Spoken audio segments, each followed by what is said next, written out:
Klaus, it has been a glorious 2 months. I can feel the joy in my heart returning. I can feel the spring in my step getting more buoyant. And I haven't had that nightmare about the pig wearing a hat and auditing my Aunt Petunia for at least a week now. Ever since my masterful and ingenious plan went into action and I got the After Movie Diner show off my favorite radio station, Radio Flange Goblet, my life has slowly started to become filled with peace and contentment. Can't believe you hated it so much. Heat is too weak a word, Klaus. It churned up my guts. It twisted up my brain. It made my thighs glow red and my eyes see daggers. I killed several raccoons with a chisel and made a bedspread. I ran a red light on my moped scooter while completely naked and singing the hits of Deborah Harry. And I took a shit on the steps of City Hall while dressed as a giant chicken, and still my despair, anguish, disgust and hatred knew no calm and found no new dwelling. Could have always just changed the channel. Just knowing that the After Movie Diner was out there, existing, continuing to put out film review programming and attempts to be funny in a bad English accent. I could not let that stand. They had to be stopped, and only I, Count Gregor Mokvladovich, could stop them. How'd you do that then? It was an intricate web of a scheme that involved disguising myself for some months in Tibet as Rue McClanahan. Posing as a dromedary expert, I entered Cambodia in a mauve taffeta ball gown and hiking boots. There, pretending to be a Dr. Minsk, I married two separate women of differing heights and surprisingly variant knee weight, fathering and fostering many ungrateful and partially ginger children over the course of many years, until my double life caught up with me, and I could no longer maintain the lie. One woman forgave me, and the other escaped to Paraguay, where I hear she has a successful business knitting itchy woolen undergarments for Renaissance art statuettes that offend her delicate sensitivities. Is this story much longer? In 1998, I became visiting Professor Jeff Hefferson and taught quantum butchery and extreme whisking at the University of Groinal Couplets in Vancouver. There I would first befriend and then fall in love with a curious gypsy woman who could play the tuba and bake incredible aubergines. Don't know why you didn't just cancel the show. You're the head of the bloody network. Klaus, you do not understand the politics that goes into little herd of AM radio stations, red tape, the interwoven relationships, and the money that changes hands to protect such franchises. Also, if I just cancelled it, I never would have met the Shah of Iran, who in turn would teach me backgammon and introduce me to a cousin of Sharon Stone's, Basil Stone. Well, I've had enough of all this tosh. I'm turning on the radio because for some reason in this fictitious sketch world that's been created for me to inhabit, old Gregor and I don't have a bleeding television. Who had put it in the cupboard because it had gone all floppy. You're listening to Radio Flange Goblet, and coming up next, after a perfectly acceptable and not at all suspicious summer hiatus, it's nobody's favourite film chat nadathon programme, The After Movie Diner, which this week comes from a tiny igloo in Suffolk, manned mainly by cross-dressing dwarves, all named Cecil, who play a mean bass, serve a mean bass, it's a fish people, and have been known, on occasion, to punch ducks. No, Klaus! My entire life has been a horrible, pointless failure.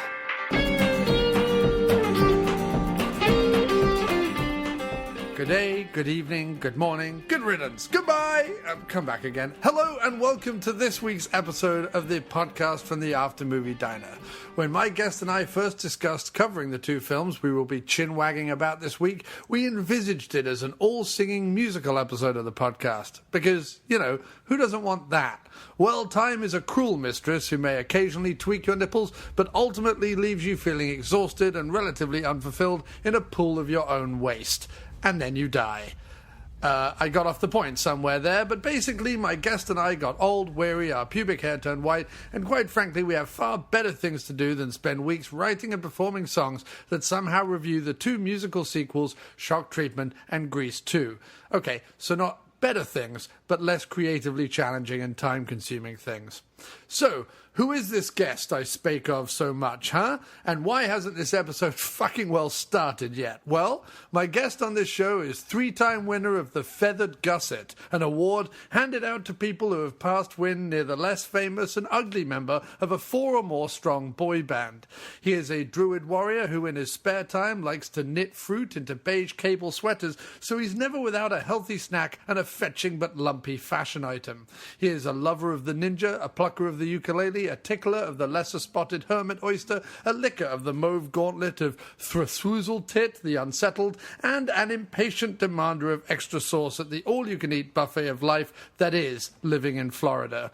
He juggles snakes and snakes juggalos. When bowling, he favors Camilla's goose down Parker, and he gooses Camilla Parker bowls. He's a lover, a sinner, a midnight bladder emptier. He plays his music behind the dumpsters outside a closed-down Chinese laundry, and he never asks permission when openly coughing on members of the clergy. Some call him Butch, some call him King Ralph, some call him regularly, and some call him if they're having a burning sensation in the downstairs area, but he's always weirdly unavailable. He's the one, he's the only, he is Sir Mosif Porn. I have to mute every time. Like every episode, you always have this ridiculous intro for me, and I feel like I've talked about it every time I'm on. But anyway, and I always have to mute because I laugh like a hyena every time. That was prime right there. That was probably the best one. You can tell that I've been away from this podcasting game for a couple of months because I flexed my muscles on that one. To all the regular listeners of the After Movies. Actually, I won't make a statement because who knows when this goes out. This might go out first, second, third. Who knows? But anyway, yes, Mo, pleasure to have you back on the show. Yeah. Last time you were on the show was with the Three Black Geeks, and we discussed... I'm going to forget the movie now, but it was one of the great ones. We talked about Willie Dynamite, right? Willie Dynamite, that's it. Yeah, no, I did remember that. Like, I remember just as you started to say, we talked about, and then I was like, Willie Dynamite, and you said Willie Dynamite. And yeah, so I know. Yeah, Well, D was the MVP of that episode, so definitely. It's understandable. I feel like D is the MVP of any episode he appears on. yeah, he is a personality to say the least. D just has that sort of infectious enthusiasm. He has that laugh. He has that turn of phrase. When I met him in person, it was a sheer joy and a wonder. And a fantastic afternoon. But good times. Anyway, you've moved down to Florida since then. How's that been? Yeah. I am a Connecticut Yankee in the redneck dip of the hell. country. Yeah, I am really in redneck hell. It's and I'm like, I'm in like not necessarily the swampy part, but definitely the dirty part. It's swampy when Mo Porn's around. I'm telling you that, ladies. Well, the only thing that's ever swampy is my ass. Right. And the ladies. But there's like 3 regions of Florida. There's 3 regions that get swampy around my ass. Yeah, there's the cleft, there's the hole, and then there's the taint. Yeah. But no. But you get like the overly religious zealot types in the north of Florida because they're so close to God's country, right? And then in Central Florida, it's just the dirtiest motherfuckers. Like everybody's just dirty, Like nobody here has tans; they just have dirt. Yeah. And then the farther south you go, the more swampy it gets. It's fucking gross. Yeah. But it's a huge culture shock, not to say the least. Yeah. Everyone looks a bit like Nick Nolte after a heavy brunch with Charlie Sheen. You're not wrong. And why not? Everybody's just walking around like.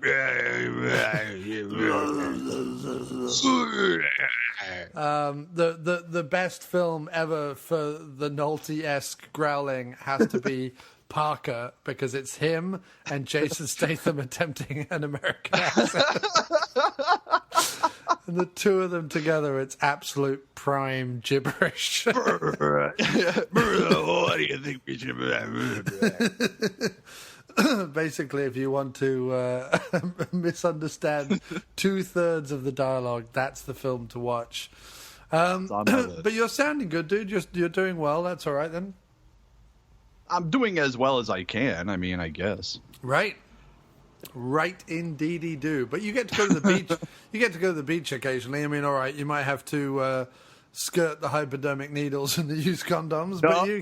Nope. That was Connecticut. Oh, okay. Connecticut was the used condoms and the hypodermic needles. Down here, the beaches are gorgeous. It's so far it's the best thing about the move is the beach, because I mean I'm in Daytona, and Daytona Beach is like world famous. It's amazing, but nothing else. I thought it was world famous for like deaths of spring breakers. That's what I thought it was. I'm sure that's the case. I haven't experienced the spring break down here yet, so that's one of the many things I'm looking forward to. I was going to say, I still have Biketoberfest to look forward to. I don't know when NASCAR season starts, but I have that to look forward to because this is a big NASCAR area too. Nice. And I actually live uncomfortably close to the speedway, so from what I've been told, whenever there's races going on, you can feel it at my house. Whenever there's racists going on. No, that's every day. That's every day. Yeah. No, you should get a T-shirt that just says "Shake and Bake" and go hang out at NASCAR and see who notices. Yep. Because that's about all I know about NASCAR. it's everything in the Ricky Bobby movie. All you need to know is they don't know how to turn right. Right. Right. So there's that, and yeah, on Spring Break, I imagine that would be like the good plot of a. They don't really do romps anymore, but if it was the 80s, an 80s romp of a gentleman such as yourself who used to work in a sex shop moves down to Daytona Beach and befriends teenagers on spring break, and shenanigans ensue of some kind. Well, I was working on a script for I get yeah right I'd be the fat guy who like everybody made fun of, and like I would eat a lot of food and my pants would fall down, and, like that would be me, and I'd have to have some like taller, more handsome friend to be there with me who would get all the chicks. But no, I was actually in the process of writing a romp script. It was a bit of like a horror romp. It was about Dracula joining a fraternity, and I had titled it Fratcula. Nice. I like that a lot. I think that's possibly an idea that you need to resurrect, rewrite, and make. Yeah, well, I'll start looking into that. Yeah. I would do that. No, but at least I feel like in your 80s romp where you're the fat kid that everyone takes a piss out of, I feel like you would have to be sympathetic so that by the end, where you happen to like pull a real hot lady and then like go off into the sunset or whatever, like that's has to be the ending. And maybe halfway through this is it, you have like a beach buggy, like a doom buggy type thing on the beach, and you have a really hot chick, probably played by Shannon Tweed, in a ski suit for no reason whatsoever, even though it's on the beach in Daytona. Yeah. Daytona, and she gets onto the back of your like sand buggy and drives off. But in the middle of the movie, you also have to have a sequence where you're spying on someone's 70s bush through a keyhole, and because you go to reach for, I don't know, some extra Doritos or something, you fall through the door, and the woman's like, and manages to cover she covers everything up with her hands that she possibly can, except the bush. Perfect. I'm taking notes as we speak. Textbook. Clickety clack. Clickety clack. So let's talk about Grease 2 and Shock Treatment. I think we should do Grease 2 first, do you think? Is that a good way Good, around because to do it? that's the one I brought the IMDb page up for. So yeah, let's start with that. Okay. Or as I like to call it, Maureen Teefy, where have you been all my life? Yeah, right. And I don't understand what it is about the Teefster, but she didn't have a huge career, but she is just the one I'm drawn to in Grease 2. I mean, Pfeiffer is fantastic, but it's all about the Teefs for me. I think maybe it's because she gets to go off with Louis Damucci. Oh, Louis Damucci. I think she's the one who he's constantly trying to have sex with, right? And she just keeps saying no, But so I love at the end where they're having that whole big song and dance number, and he says, can we? And they're singing to each other. He's like, can we go all the way? And she's like, why can't we just be friends? Yeah. And I'm like, oh my god, it's the end of the movie. Give him something. Give him head at least. Come on, Teefy. Live up to your last name. So he couldn't be here with us this evening, but Mr. Scott Toomey did write a letter to us all about Grease 2. So I just wanted to read that to you now to get us in the mood. Please. So here he goes. This is from Scott Ellen Barkin's forehead leather to me. Oh, that is such an inside joke. I love it. Oh no, see. I've. If people thought I didn't care before, I really don't care now. I'm literally doing this show for 5 of my friends and it's fun. And a lazy dachshund who can't be bothered to get off the couch when it's playing in the kitchen. So here we go. Scott Toomey. I don't remember how old I was when I first laid my eyes on Grease 2, but what I do know is that it was love at first sight. Having been pretty familiar with the original, I expected more of the same. What I got was a hilarious film with awful yet catchy songs. Steady on there, Toomey. The songs are amazing. The songs are amazing. Yeah. And a phenomenal cast that didn't take themselves or this picture too seriously. What is he talking about? It's an incredibly serious film. It should be taken very seriously. In fact, the cast is what really makes this movie work as well as it does, even though none of them have really great singing voices. Oh my goodness. Toomey, what's going on, dude?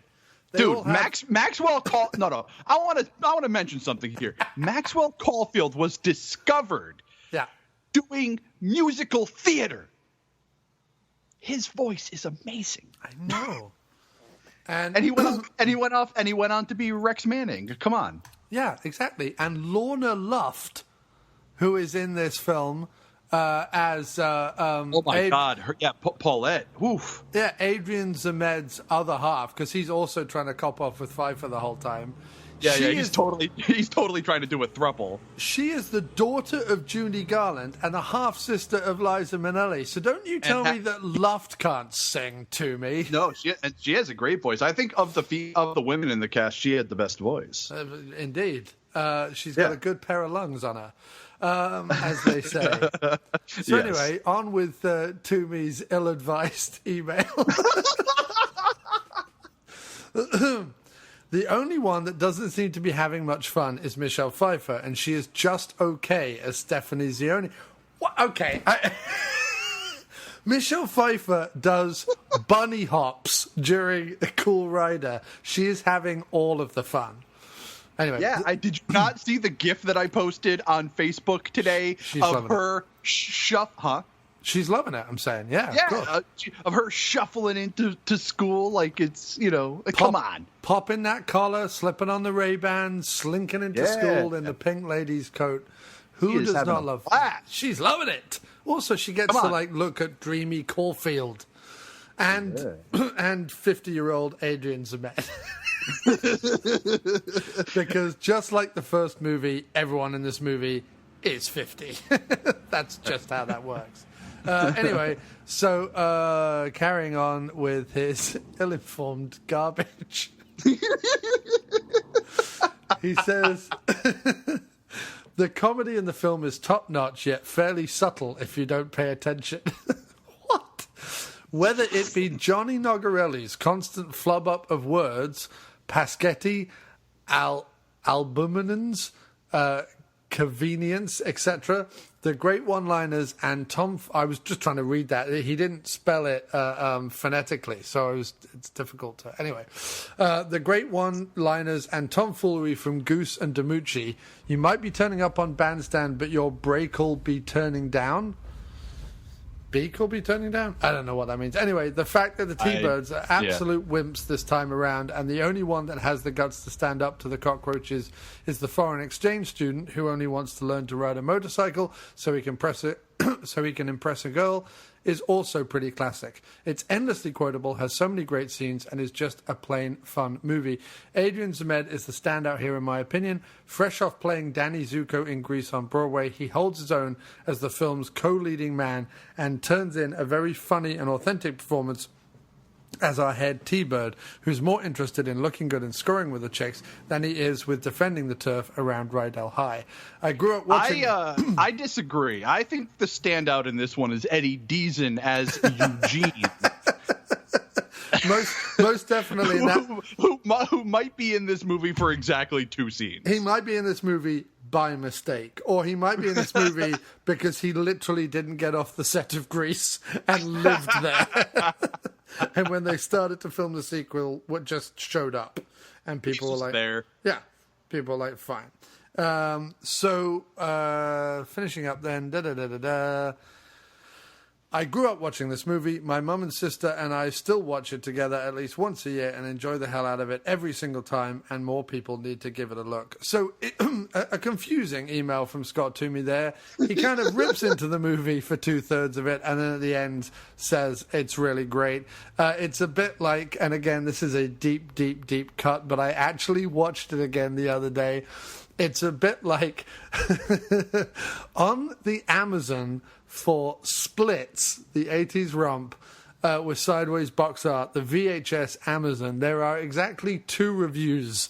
One review which seems to knock the film for about half of it, and then the second half says it's a good film and gives it 3 stars.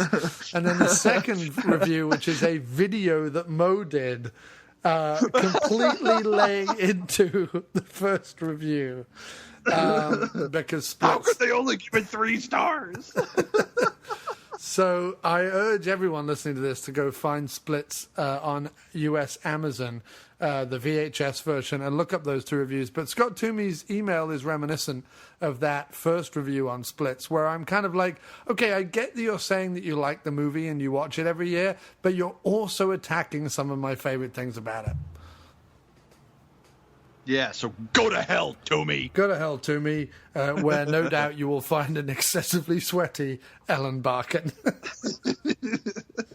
Well, at least then he can caress her forehead. True. So we do have a couple more comments, and I'm going to dig into them right now.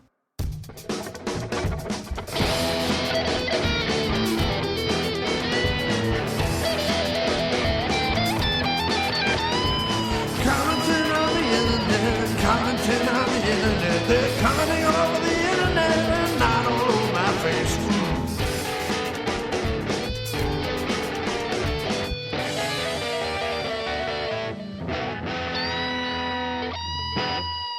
Andy Lunn, who is a big fan of our Spader series, he comments on Shock Treatment, which we'll talk about later, but he says, Grease 2, I recall being awful, although Maxwell Caulfield is always good entertainment value because he's usually pretty piss poor.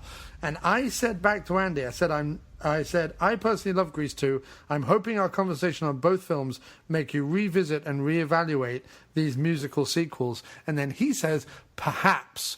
So tonight's episode is dedicated to convincing Andy Lunn that he is entirely wrong in his dim memory of Grease 2 and proving to him that, in fact, it is sheer genius. We'll get those juices flowing. Yes, indeed. Let me just see. Well, while you're looking for more comments, I just want to mention how excited I was to see Brian Fishman in Grease 2, who is a completely unknown actor for the most part, but anybody who has ever seen Midnight Madness knows him as the Fagabeefy guy on the blue team.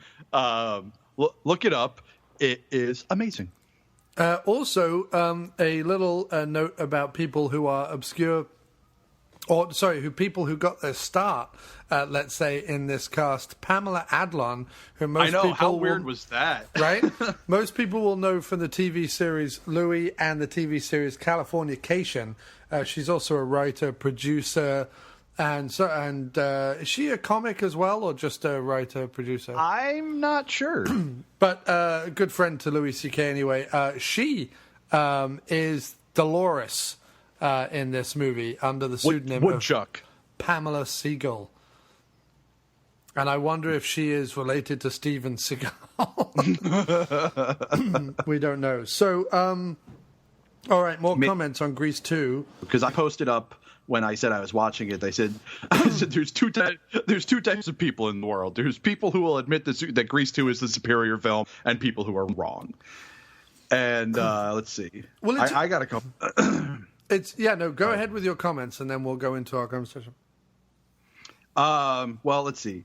So I have one of my friends just wrote 2 words, Adrian Zmed. I responded with, he's so dreamy. Yes. And then I have one friend who said that they're more into the first one, but that's only because they feel like Stockard Channing turned them gay.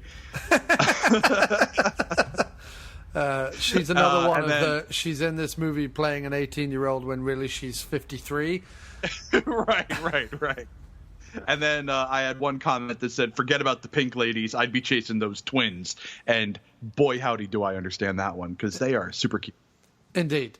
So yes, Grease 2, it's difficult, right? Because whatever movie comes first will always be the iconic one, right? It'll always be the one people talk about. It'll always be the one that people, whether it's through nostalgia or memory or just they genuinely like it, will always be the one that people kind of go on and on about. And whatever comes afterwards will always be looked upon based on that first film. And I think it befalls, there are a lot of movies out there that get an unfair shake due to that way of thinking. You know, I've long talked about Ghostbusters 2 and films like that. There's also Fierce Creatures. It's not really a sequel to A Fish Called Wonder, but, because of the same cast.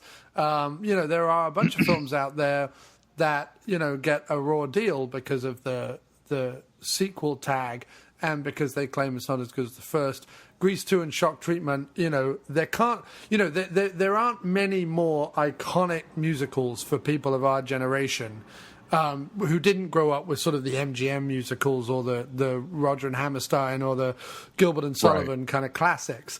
There can't be sort of 2 more iconic musicals than Rocky Horror Picture Show and Grease. Like, they are up there as these things that we all grew up watching. I mean, I would add to that the British film of Oliver, the musical, just because I happen to watch it a lot. But I don't know that is common to lots of other people. I've never. I mean, I know what it is, but I've never watched it. But no, for me, like, Grease was on TV every Valentine's Day, every Easter, and every Christmas. And Rocky Horror around end of high school, college, and university was, the film.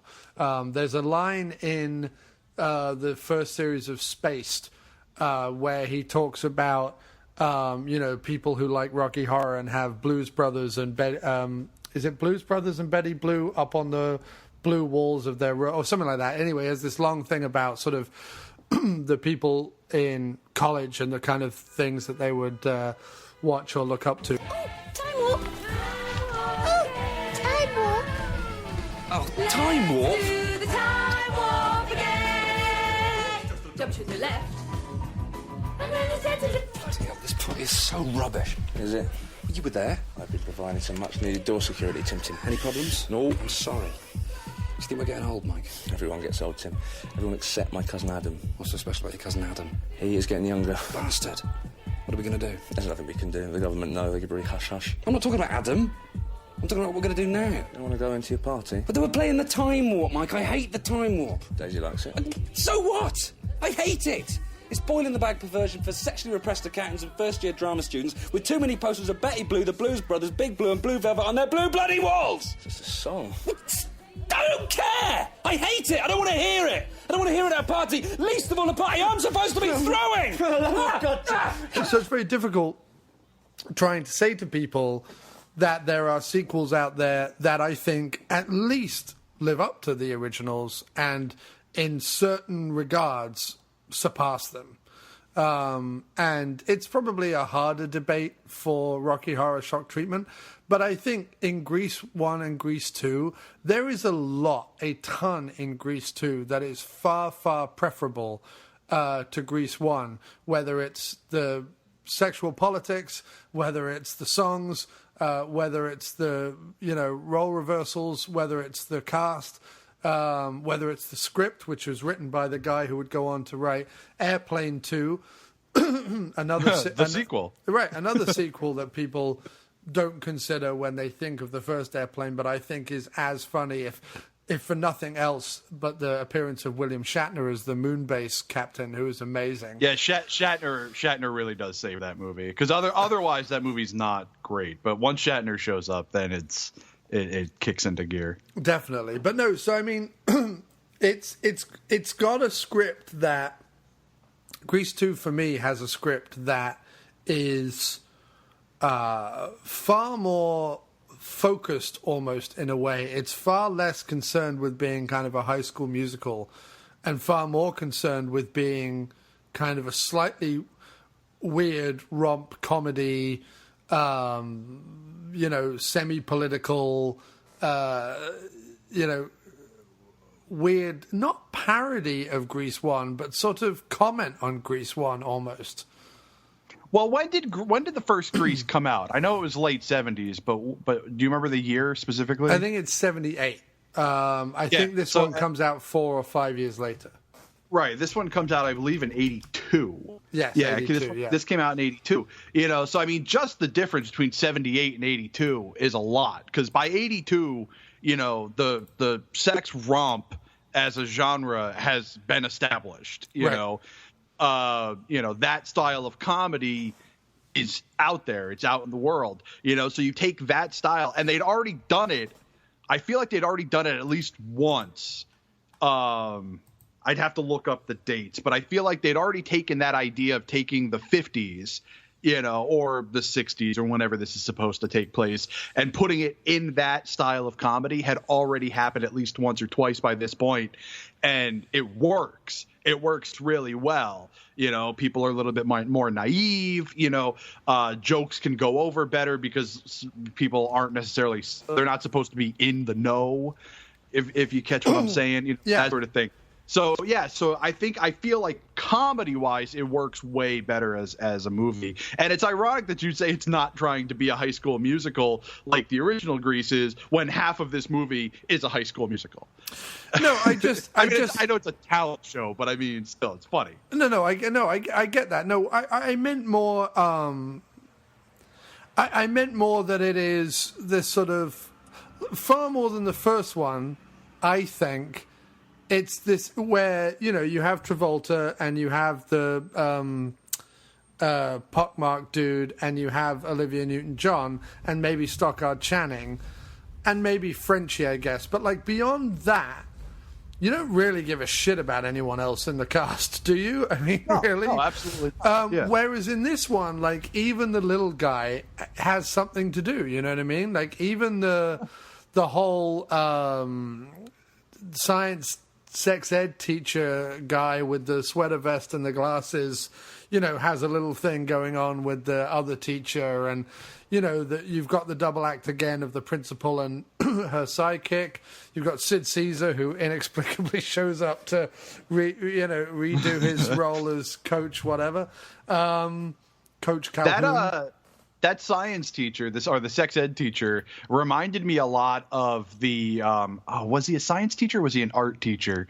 Well, the main teacher character in Rock and Roll High School, I don't know. He reminds me a lot of him, like that sort of style. I don't know. I kind of wish, in a weird way, to tie it in with Rocky Horror, I kind of wish that character had been played by Barry Bostwick.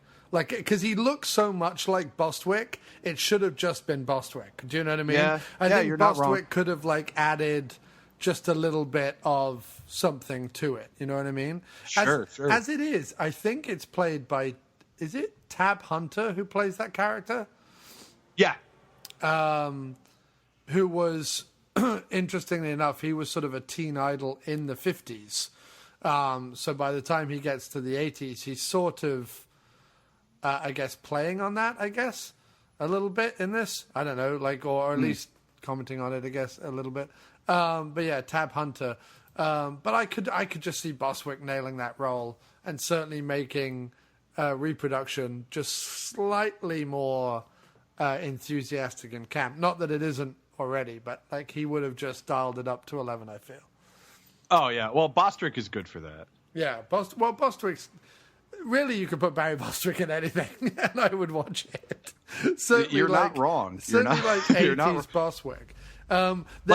No joke. I mean, not to cut over to Rocky Horror or anything, but I mean, like honestly, like, and like he is like the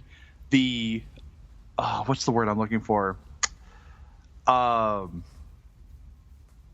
can't think of the word, but he's so like subtle and yet campy as shit in his role as Brad in Rocky Horror. Yeah. That like he's almost like the unsung hero of that movie. Like, you know, you've got like all these way over the top performances and he's just kind of like chilling there, but he's so like awkward and nervous the entire time that it's perfect. Yeah, no, I mean his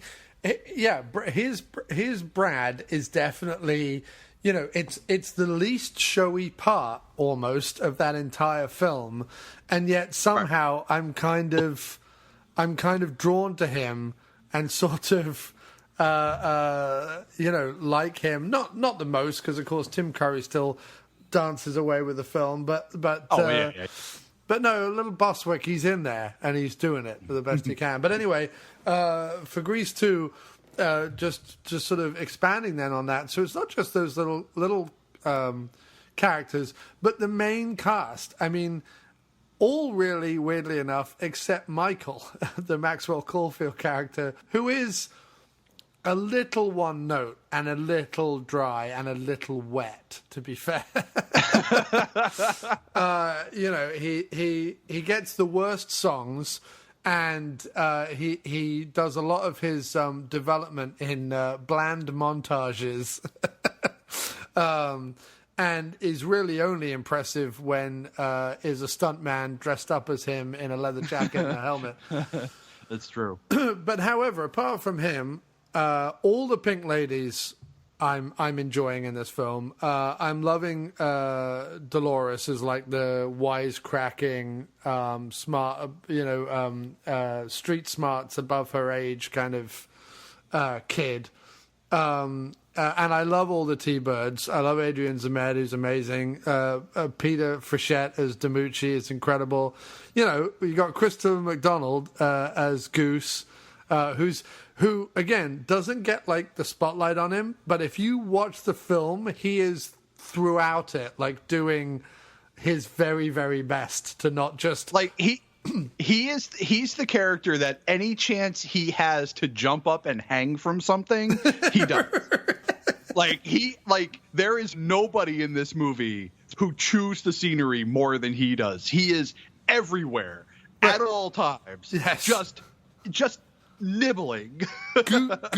goosing out is what he's doing. Yeah, he's goosing out. full-blown goose. So yeah, I mean, there's no one that I don't really adore in the cast, as I say, apart from Maxwell Caulfield. And at least Maxwell Caulfield sort of has the look, I guess, and has an odd moment in there. But also, the interesting thing about it is that, you know, as I mentioned, like there is a gender reversal in this movie in the sense that the first movie, it's the leather-clad guy likes the, you know, virginal shrinking violet, and in the end they she tries to become like a leather-clad vixen, and he sort of puts on a Letterman jacket, but at the end of the day, ultimately they're always going to be who they are, sort of thing. If anything, she does the big 180 for him. he doesn't really change very much for her. Whereas in this movie, Pfeiffer is very headstrong, very independent, is constantly saying she doesn't need a guy, is constantly turning down Zemed at every opportunity, is very happy kind of being who she is. She's got no time for the, BS politics that in order to be a pink lady, she also has to be with one of the T-Birds, you know what I mean? She doesn't really care about that. And is unimpressed. In fact, you could say that the only thing in Grease 2 that doesn't really make a whole lot of sense is that if an Englishman with that accent showed up in an American high school in the 60s looking like Maxwell Caulfield, there is no way on earth that the women would all be like, ugh, who's that guy? You know what I mean? They would be draped all over him. And it is ridiculous, how dreamy his eyes are in this movie. Even as a straight male, you're looking at him going, Maxwell Caulfield is impossibly handsome in this movie. And there's... he could get it. But there's so much I love about this. The songs in this film. There's only they make a couple of mistakes. First of all, they do a drippy song for him, which is awful for Michael, which I have no time for. And the other one is they try and redo Grease Lightning with the kind of driving around song. Which is kind of like a dangerous thing. Do your own thing, because, trying to redo Grease Lightning is a little you're never going to succeed. No, you're not. That was a fool's errand. But so they made a couple of mistakes. But honestly, frankly, the fact that this movie has the reproduction song, which might be my favorite song from a musical ever. Where does the pollen go, Mo? Yeah, right. Oh my God. Reproduction, put your pollen to work. Reproduction, make my staining go berserk. I don't think they even know what a pistol is. I got your pistol right here. Where does the pollen go? There's nothing about that scene that I don't absolutely fucking love. It's just brilliance on film. Everybody is completely insane. You've got Christopher McDonald, a goose, hanging from the ceiling again. Of course. There's just nothing about that scene that's not just fucking perfect. Reproduction is a great song. Who's That Guy is a great song. Back in School is a great song. Spending my vacation in the summer sun, getting lots of action, having lots of fun, scoring like a bandit till the bubble burst. Suddenly it got to be September 1st. Whoa, it's me. All summer long I was happy and free. Saved my soul. The board of education took away my parole. I gotta go back to school again. You won't find me till the clock strikes 3. I'm gonna be there till then. I gotta go back to school again.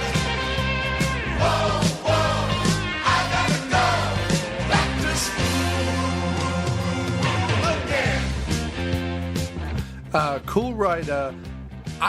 I could not love Cool Rider more as a song. And Pfeiffer's performance is both joyously ridiculous and also wonderfully awkward. Because she has one task in that song, and that is to be sexy and headstrong.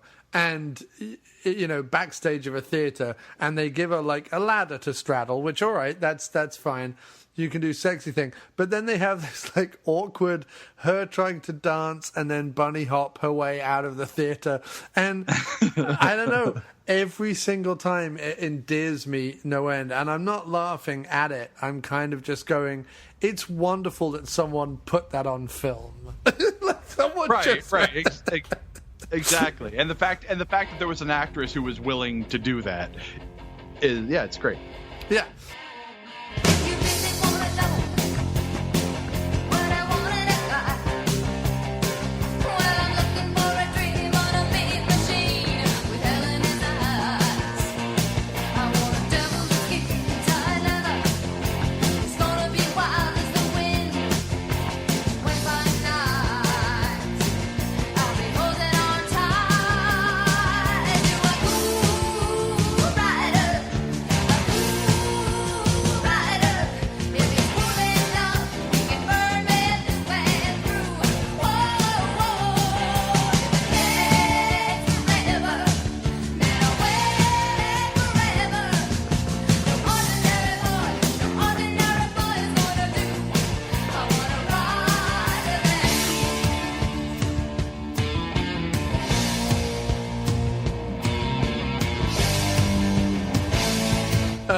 So I mean, does she give it her Catwoman, Witches of Eastwick all? No, but she does give it, a good 85%, 90%, and commits to those bunny hops and that awkward dancing. And listen, I could watch her straddle a ladder all day and all night. Like it really never gets old. No, it does not. We're, of course, missing the fantastic anthem and literally a scene that is only in the movie just to have another song, and that is Let's Bowl, Let's Bowl, Let's Rock and Roll, which is a fantastic song. And the one that I can never get out of my head after the movie is the Girl for All Seasons song. I'll be your girl for all seasons. I get that. Led, of course, by Maureen Teefy. Yours in springtime when the flowers are in bloom. We'll wander through the meadows in all their sweet perfume. And every night I'll hold you tight beneath that April moon. I'll be your girl for all seasons, all the year through. Your girl for all seasons, 'cause I love, yes, I love to be everything to you, just you. She'll be mine in springtime, Mo. She will be mine in springtime. I'm sure Kim will have something to say about that. I also got a huge kick out of the fact that just for the sake of having one last, and it wasn't even the last song, but just to have one more huge song and dance number, they did that rock and roll luau thing, which is one of the most ridiculous moments in a film filled with ridiculous moments.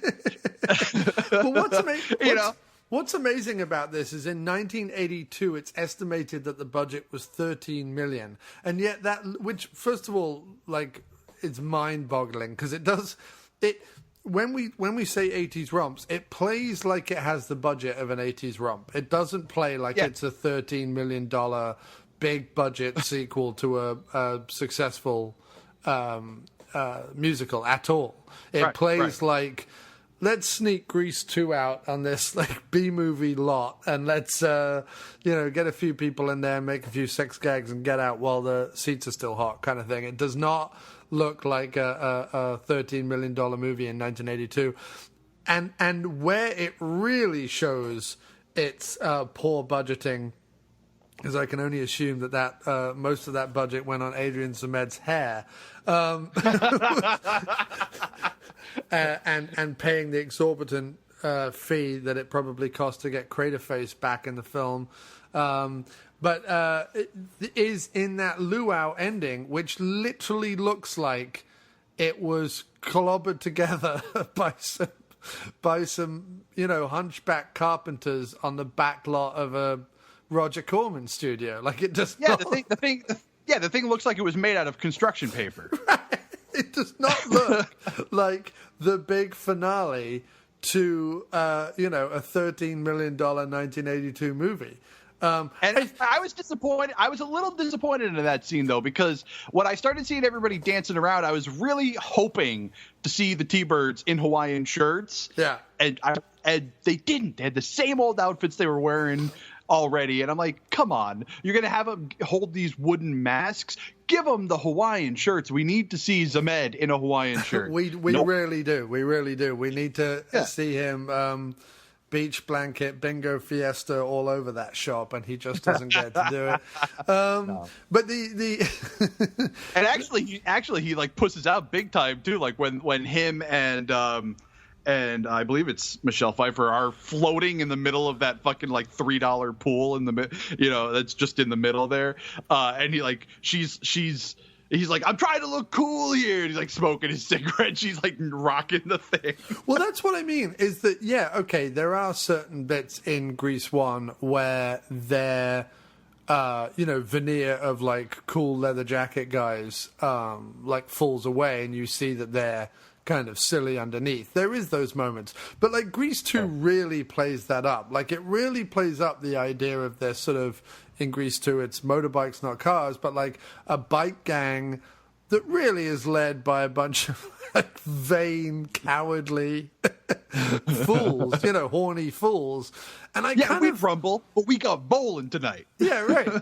But I kind of love that about it. Like I like that there is that, not heavy-handed social satire, but like there's a little bit of like satire in there and a little bit of it makes the characters more endearing, like you got like any movie where there's just like these tough guys, and like everything about them is being macho and machismo and and showing how tough they are. Like I don't have any interest in those characters. I just don't. I need, like, for me, I think it's a lot better if the character is like horribly flawed, right. To the point where like we were saying, like these guys are utterly cowardly. Yeah, it's why Michael is the least.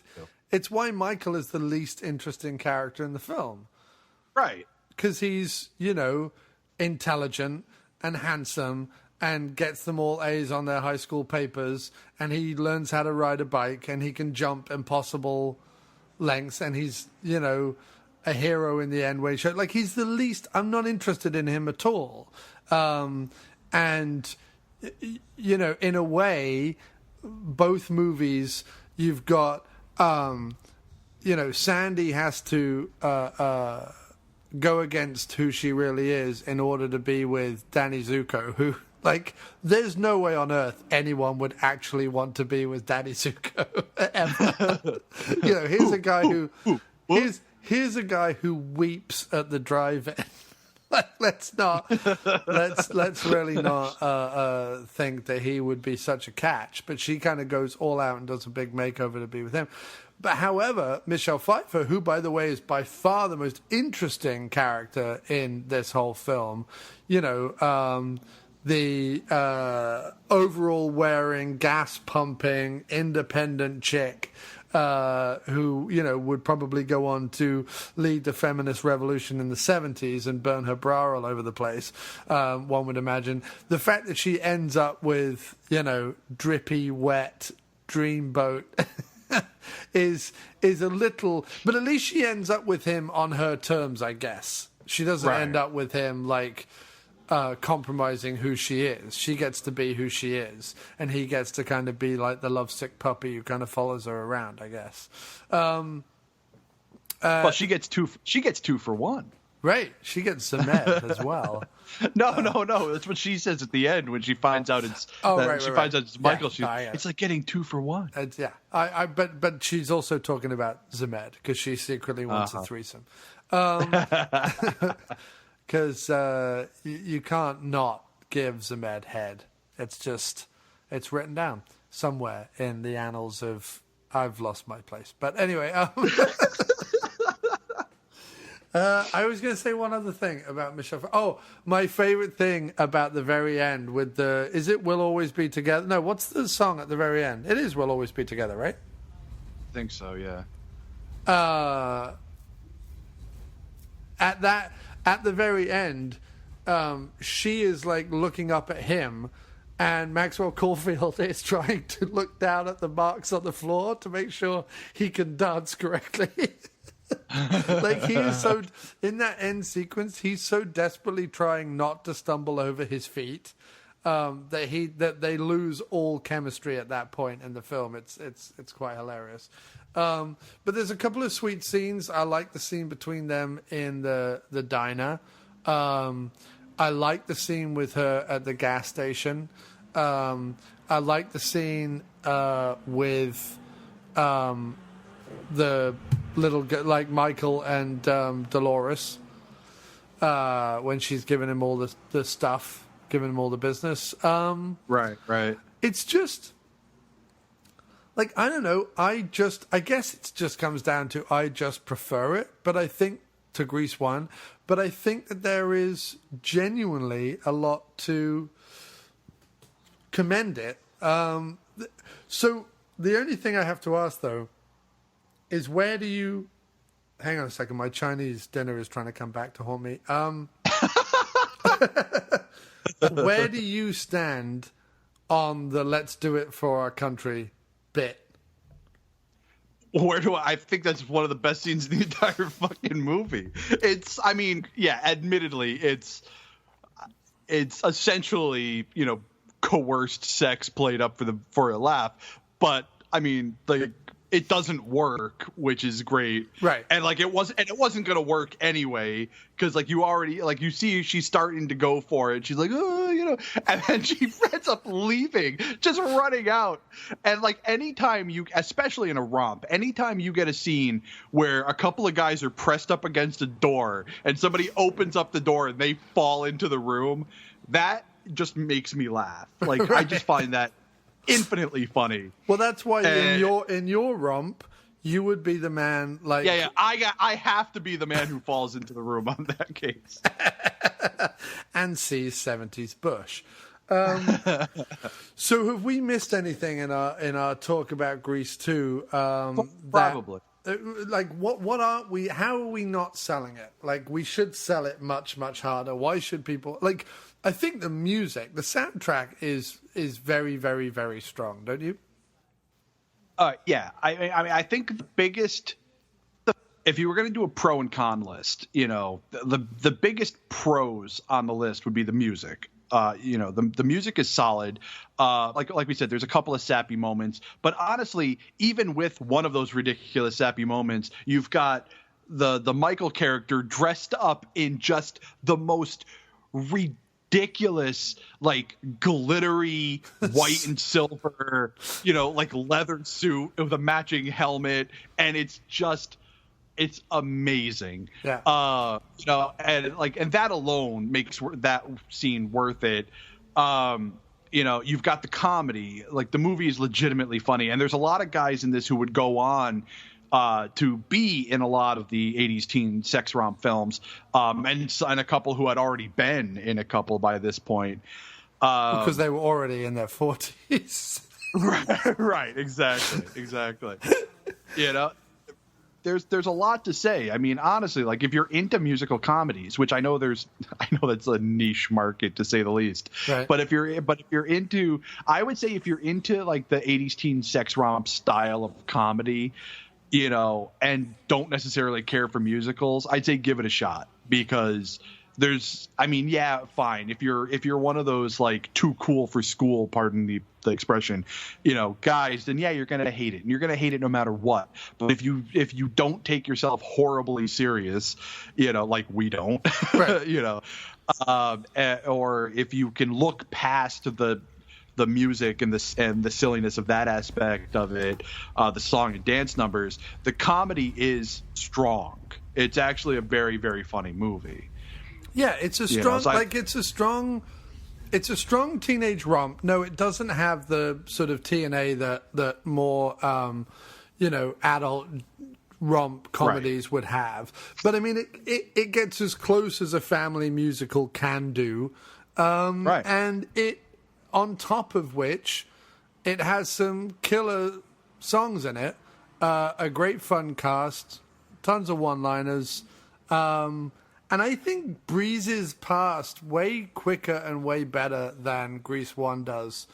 And just in general, I don't know whether it's because of who Travolta became, but there is just something about Travolta in Grease 1 that I just don't like. Like, he just makes my skin crawl in a couple of occasions. Now, don't get me wrong, I'm a big Olivia Newton-John, Xanadu, fan. I'm all over that. But let's exactly. get physical, Mo. Let's get physical. But if I'm gonna watch an Olivia Newton-John musical, I'm gonna watch Xanadu. Right, ELO does some of the music, so why not? Yeah. Right? Yeah, exactly. But in general, I'm gonna go Grease 2 all the time. And in terms of sequels that I think are, or that I personally feel are better than the originals, I think Grease 2 is, even with its faults, better than the original. I'm going to put it on more than I'm going to put the first one on. Yeah, me too. I would say in the last 10 years, I've seen Grease 2 more than I've seen Grease 1. And I think it's definitely because there is a part of it because it reminds me, and I don't mean this as a negative, I mean this as a positive, is it reminds me of those 80s romps that you and I like. It has that vibe. And the only thing going against it, therefore, is that it was a $13 million movie, which I just don't fucking understand. Because I think you could make this movie now for $13 million. Like $13 million in today's money, you could make this movie now with the sets that they have. So, yeah. I mean, you wouldn't be able to afford Michelle Pfeiffer anymore, but apart from that, you'd be able to afford Maxwell Caulfield. He's been doing fucking soap operas in the UK.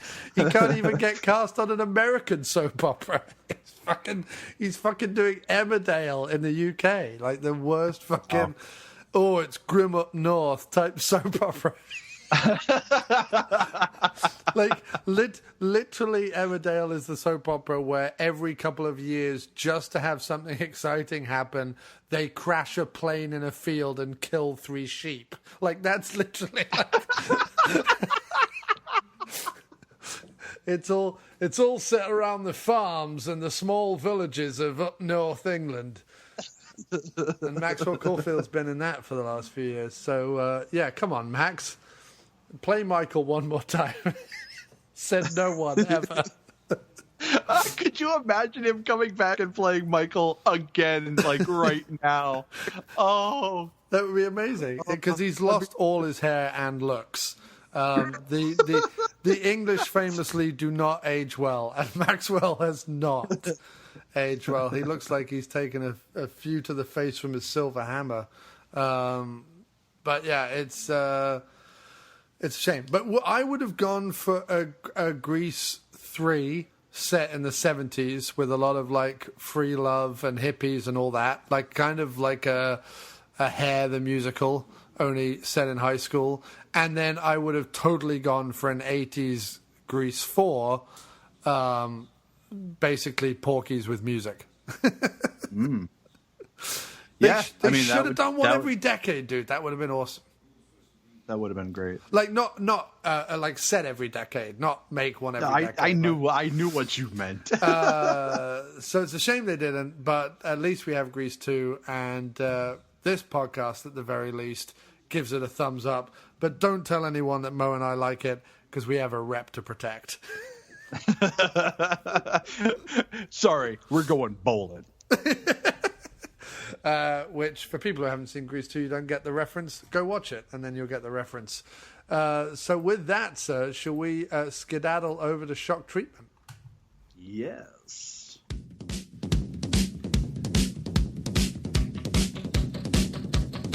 I'm not a locomotive loaded to suit you myself. I've been a cynic for too many years.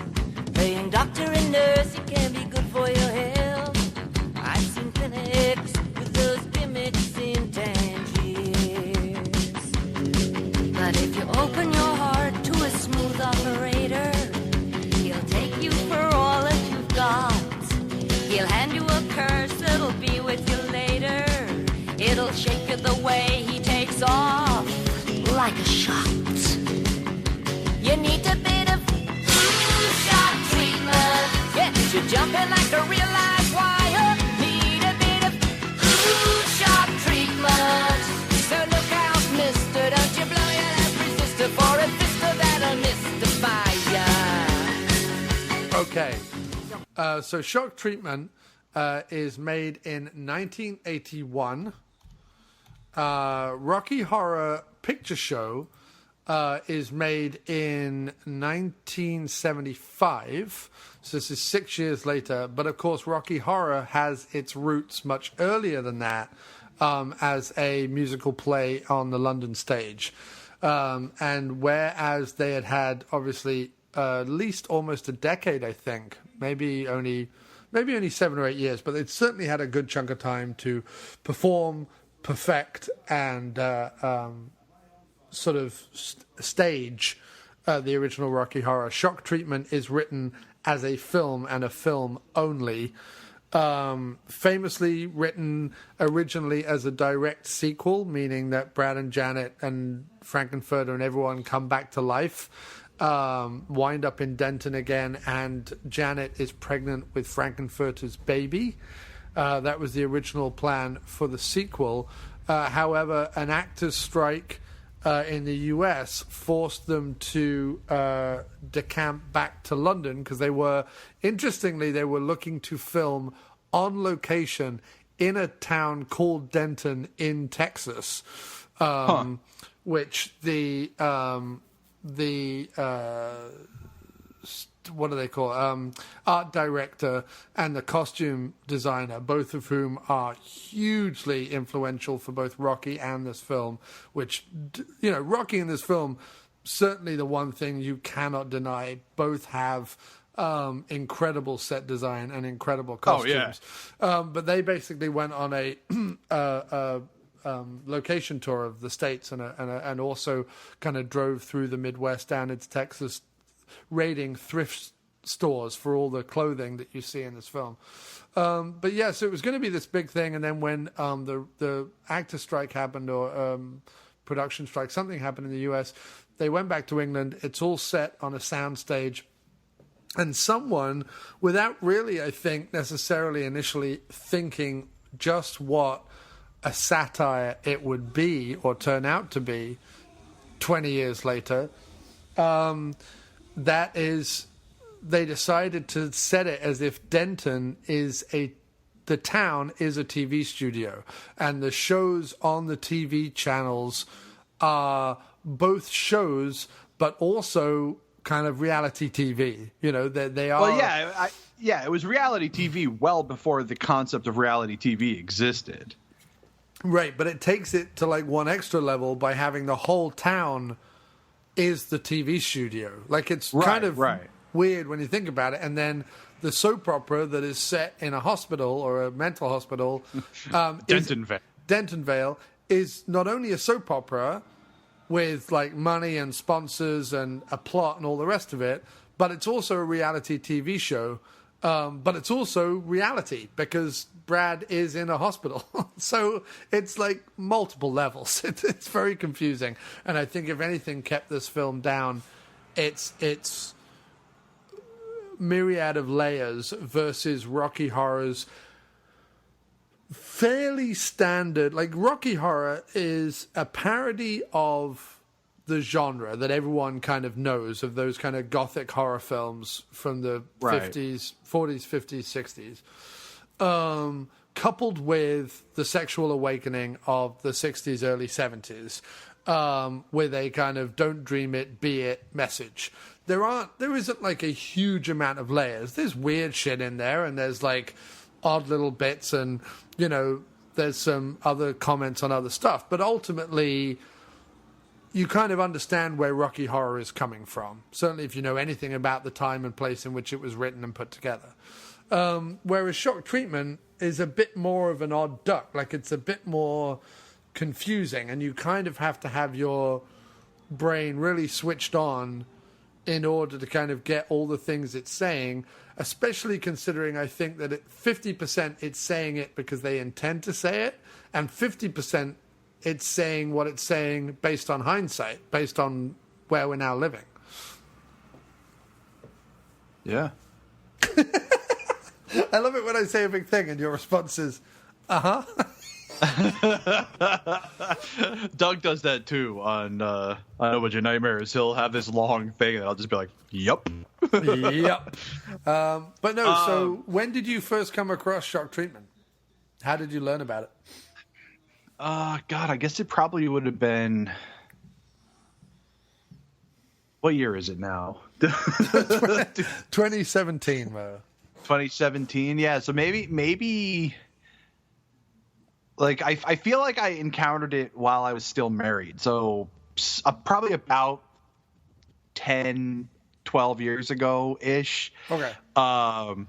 You know, and I found a VHS copy, and somebody had said to me, I was looking, like I had, you know, friends who I would go VHS hunting with at the time, and they said, oh, that's the Rocky Horror sequel. And I'm like, oh, I'd never heard of this. And he said, oh yeah, watch it. It's interesting. So I brought it home and I watched it. And I'm like, this is so fucking weird. Like, yeah. And like, I didn't know what to expect.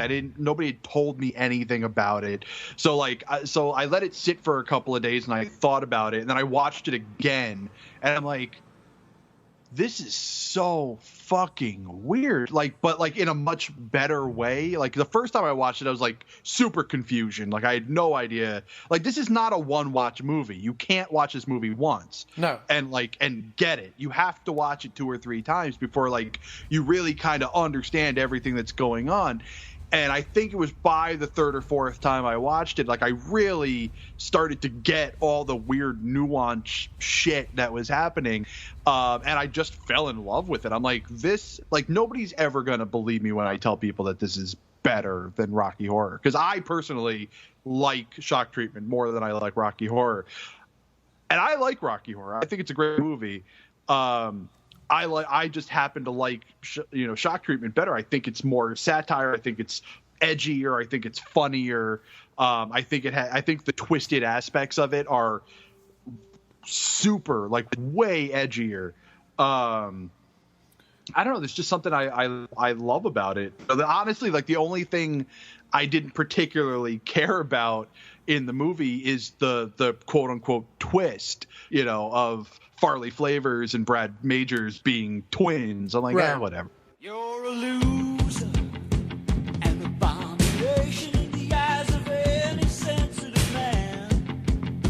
And you're a blind alley cruiser, always heading down a losing straight, dreaming that you're screaming in fate.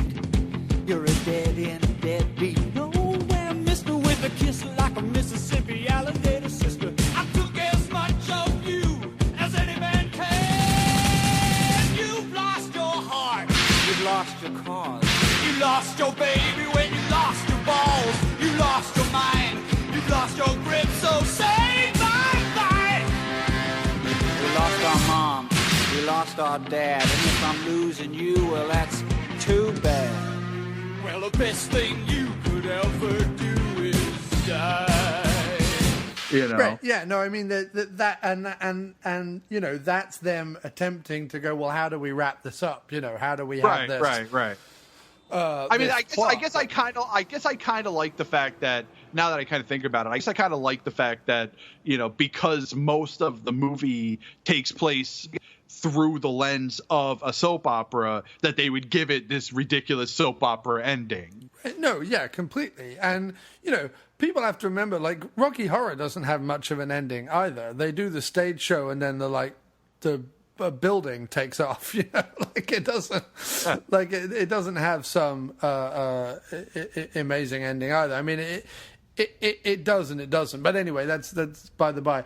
No, I mean, the other thing about it is to say Rocky Horror to some extent will always kind of be timeless because it's not set anywhere or at any time. You know what I mean? Right. Like, yes, there are nods to, in Brad and Janet's, the way they're dressed and the way they're the way they talk, to a sort of 50s Americana, but at the same time there are nods to Richard Nixon in the film, there are nods to Hammer horror films, there's nods to old Universal monster movies, there's nods to the 80s kind of punk underground set. Like, then Eddie is this like rock and roll biker leather jacket character. Like it's sort of all over the place in the terms of its references and its homages and its general style. So it will always have that timeless quality. Whereas, yes, Shock Treatment is definitely gets better with each passing year because we're fucking living in it right now. We absolutely are. You know, we have a reality TV star as the president. We are living in Shock Treatment, which is kind of fucking terrifying and also kind of weirdly, prophetic on the part of this film. Right. But like, if this is how Richard O'Brien felt in 1981, I can't fucking imagine how he feels today. Richard O'Brien has sort of proven himself to be a bit of a prick, but right. Yeah, fair enough. This is definitely one of those situations where you have to separate the performance from the actor. You know, it's just you have to in order to appreciate the work. But but in terms of style. There's way more 80s about this, certainly early 80s. People call it punk. That doesn't really kind of sell it completely. It's not punk in the sense that people think of like the Sex Pistols kind of thing. It's sort of it's pop art. It's the attitude. It's like that kind of pop art punk that would kind of come a little bit later. But it's also, Richard O'Brien and Little Nell and various other people have also worked with like Derek Jarman, who's this sort of weird, esoteric, surrealist art director in the UK. And so like there's a lot of that in this as well, just in its design, and it doesn't spoon feed anything to the audience whatsoever. It just that's says, the one thing. Yeah, that's the biggest thing Yeah, that's the biggest thing I'll give this movie is that it doesn't insult the audience at all. Like, it doesn't insult people's intelligence. But it doesn't make it easy for people either. Like No. Right. Not by any means. But that's what I mean. Everything about Rocky Horror, to some extent, until it gets into the question of sexuality, which I imagine all the people who are enjoying the first half of that movie and don't know where that movie is going, and suddenly are confronted with a lot of the kind of gender questions and sexuality questions and so on that are in Rocky Horror. That probably confuses a lot of people. Like, well, I don't know how to feel about this because I like this movie, and all of a sudden there's all this stuff in it. But basically, apart from that element, Rocky Horror is familiar. Everything about it is familiar. There's nothing familiar about Shock Treatment. There isn't another movie really like it. And for all its wannabe commentary, it only shows the Truman Show to be the kind of like piece of shit Hollywood movie that I always thought it was. Like, I loved the idea of the Truman Show when it was being talked about, but then when I actually saw it, I was like, oh, you crapped out.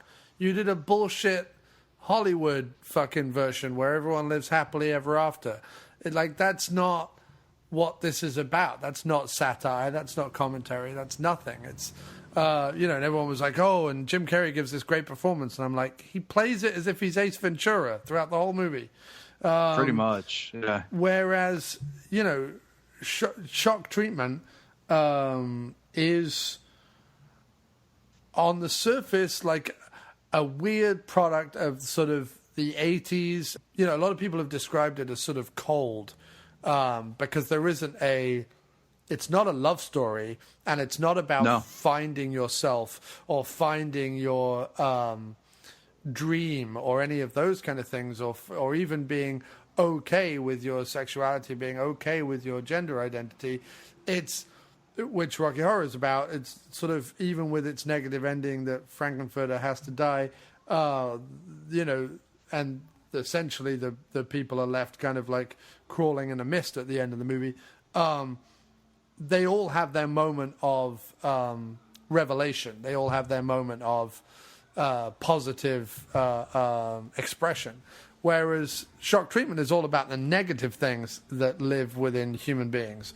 Our ego and our vanity and our desire for fame and power and all those kind of things. And all the terrible kind of excesses that even in 1981 would not... Like, you think of the 80s, you think of MTV and Pepsi and Coke and Michael J. Fox and credit cards and, pop socks and skateboards and, like, all the... and fast food and, loud music and all that kind of stuff that people think about American 80s excess. Even in 1981, that's not happening like it is in 1985, 1986, 1987. So, like, it's even when it talks about, like, the fact that Farley Flavor is a fast food dude and, like, it's commenting on America's love of products and love of fast food and love of excess and all the rest of it. Even that's fairly, like, early for that stuff. Right. Yeah, well, this is well before the age of greed is good, like the Gordon Geckos of the world, they're not really there yet. This is only 81, which means that as it was being written and produced, obviously it was before that. I feel like they, like, how many things, like, looking back, like you had said previously, looking back at it in retrospect, how many things they had hit that nail right on the head of, like, what the world was going to become. Yeah. It's amazing. It's just amazing how accurate this movie is to the future. It's of what the future would become, even just a few years later. Because you look at, I think, a great example. Look at Janet's parents. Yeah. Like, they're a great example of how fast greed and gluttony can take over people. Because when we first meet them, it's on one of the reality TV shows, and they talk about being put, we meet them and then they're put onto the show. And you meet the father, who is very much, all American, outside housework, doesn't want to hear about anybody's faggotry and all that stuff, Yeah. He's a Trump supporter. I mean, he's essentially a Trump supporter. Right, exactly. And you've got to think, like, this is even before, like, when they were writing this is even really, it's the start of the Reaganite era. But it's not even fully into the Reaganite era yet either. Right, like, it's, yet this guy isn't just Reagan's America. Like, this guy is Trump's America. Like, the way he talks, the way his opinions are, the power that he wants, the fame that he wants, everything about him is the guy who believes that Trump is going to give them all a golden pony. You know what I mean? Like, but he changes though. But he changes because that's pre-greed. Like, he's very much Trump's America pre-greed. Then they start giving them money and giving them things and giving them product and and all that stuff. And next thing you know, he goes from being faggots is maggots. Pardon the harsh language, but that's what he says in the movie. To should I wear these shoes like I wore to Italy the last time we went? He very much becomes like a world traveler sort of, mogul. It's hilarious. Yeah, completely. And so let's quickly, because we're talking about, we've seen it. I'm just going to quickly run through kind of the basics of it for people who haven't seen it and maybe want to. Good Essentially, Brad. Good one. 20 minutes into talking about the film, but Brad and Janet from Rocky Horror are in Denton still. Only this time played by Jessica Harper and Cliff DeYoung, who a lot of people complain are not Susan Sarandon and Barry Bostwick, but they're not meant to be, and they are a hard act to follow. So get over that as quickly as you can, because I think Jessica Harper does a great job as Janet. I think Cliff DeYoung does a terrible job as Brad, but does a great job as Farley. So. Right, exactly. But I mean, he has the harder job of having to play the two characters. And what's interesting is the first few times I watched this, it was like it still surprised me at the end that he played both parts, because it is you know, I mean, he has the ability to obviously like slick back his hair and you know have a scar and look different as Farley Flavors, but and Brad, he has his big wild hair and his glasses and stuff. But even so, it's a good chameleon-like performance for such a musical. But anyway, so Brad and Janet and the rest of the town of Denton come into the TV studio at the beginning of the day, which is the only thing that doesn't kind of make sense because the rest of the movie they all sleep there. So kind of where did they come from? But okay, they all come in, they all sit down. The TV show is about to start, and it's a game show that kind of plays on psychiatry and marriage analysis and all that stuff that again was about a decade earlier than the kind of self-help psychology boom of the early 90s. So again, it's kind of precursoring that kind of stuff. But anyway, on this game show, it basically contrives to show Janet that she's not happy in the marriage. Everything used to be okay, but I've been had. Brad, I'm glad to say, is on his way. Micro-digital awaker, why are we always sooner or later? Bitching in the kitchen or crying in the bedroom all night. And they have Brad committed as part of the next show, Dentonville, which is sort of a hospital psychoanalysis kind of drama show, reality TV show as well. So Brad then gets put into a cell, a padded cell, and Janet is made a star. Now the whole TV the whole TV network is overseen by this figure who is mainly in silhouette the first half of the movie, but Farley Flavors, who sits up in the control booth with a whole wall of monitors, smoking his big cigar, and he is a fast food mogul who has taken over this TV network with the idea of the scam idea of selling mental health to the nation while also trying to sell them fast food and sell them anything else you can sell them. And the face of this initiative is going to be Janet, who we find out because he is, as you said already, Brad's long-lost twin brother, that he secretly wants everything that Brad has.